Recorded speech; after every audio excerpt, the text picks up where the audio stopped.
بسم اللہ الرحمن الرحیم۔ معجزہ شب معراج، وقت اور فاصلے کا سمٹ جانا۔ واقعہ معراج کے ضمن میں علماء کرام دو لفظ استعمال کرتے ہیں، طی زمان اور طی مکان۔ طی زمان کا معنی ہے کئی سال کی عرصہ کا چند لمحوں میں سمٹ جانا، اور طی مکان کا معنی ہے کئی کلومیٹر کے فاصلے کا سمٹ کر کم ہو جانا۔ امیر المومنین مولا علی رضی اللہ عنہ کی کرامت بڑی مشہور ہے کہ آپ گھوڑے پر سوار ہوتے وقت ایک رکاب میں پاؤں رکھتے تو سورہ فاتحہ سے قرآن کریم کی تلاوت شروع فرماتے، اور گھوڑے کے اوپر سوار ہو کر دوسری رکاب میں پاؤں رکھنے تک سورہ ناس تک پورا قرآن کریم تلاوت فرما لیا کرتے۔ حالانکہ عام حالات میں ایک حافظ مخارج کا خیال رکھ کر قرآن کریم کی تلاوت کرے تو پورا قرآن کریم مکمل پڑھنے میں کم و بیش 10 سے 12 گھنٹے لگتے ہیں، لیکن امیر المومنین حضرت علی رضی اللہ تعالی عنہ کی شان کہ 10 سے 12 گھنٹے کا کام چند سیکنڈ میں کر لیا کرتے تھے۔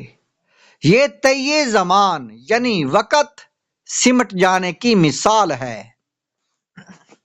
اسی طرح قرآن کریم میں ملکہ بلقیس کے تخت کا واقعہ بیان ہوا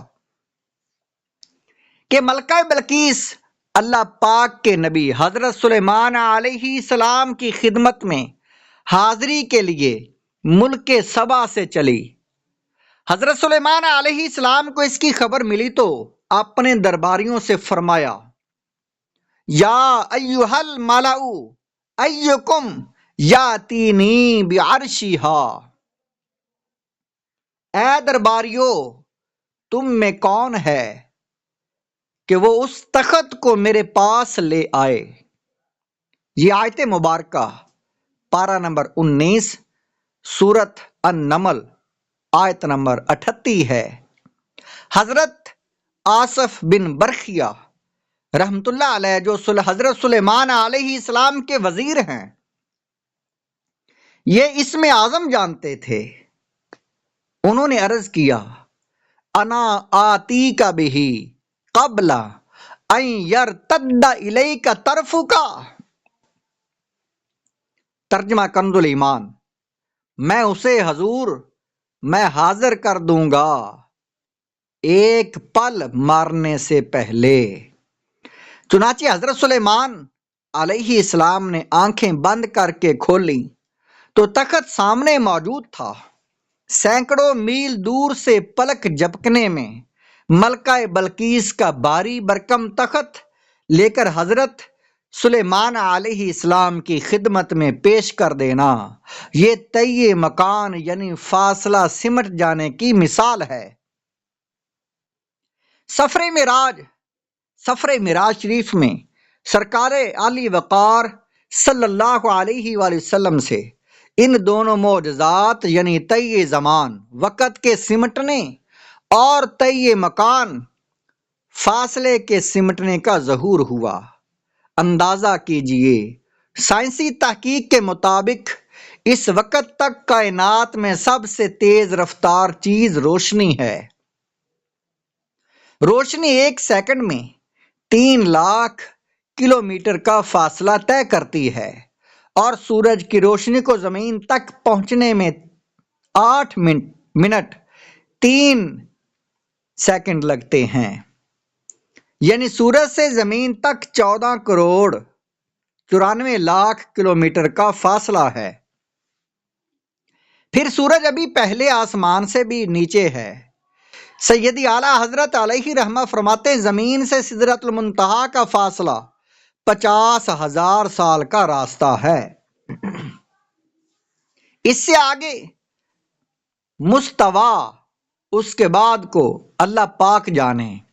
اس سے آگے عرش کے 70 حجابات ہیں، ہر حجاب سے دوسرے حجاب تک 500 سال کا فاصلہ ہے، یہ کل ملا کر 35,000 سال کا فاصلہ ہوا۔ 35,000 سال کا راستہ، یہ 50,000 سال کا راستہ زمین سے سدرۃ المنتہا تک، 35 اور 25 اور کتنا بنا، 85,000 سال کا فاصلہ ہوا۔ پھر سدرۃ المنتہا سے عرش کے حجابات تک کتنا فاصلہ، یہ کوئی نہیں جانتا۔ نیز حضور صلی اللہ علیہ وآلہ وسلم عرش سے آگے کہاں تک تشریف لے کر گئے، اس سے بھی کوئی واقف نہیں۔ الغرض معراج کے دلہا سرور انبیاء صلی اللہ علیہ وآلہ وسلم اتنے ہزاروں سال دور گئے بھی واپس بھی تشریف لے آئے، اور وقت ابھی کتنا گزرا تھا، چند سیکنڈ۔ بستر مبارک ابھی گرم تھا، دروازے کی کنڈی ابھی ہل رہی تھی۔ تفصیل سے کی سیر مگر اس پہ یہ تر راہ، ایک پل میں یہ طے ہو گیا رستہ شب معراج۔ زنجیر درے پاک کی ہلتی ہوئی پائی، اور گرم تھا وہ بستر شب معراج۔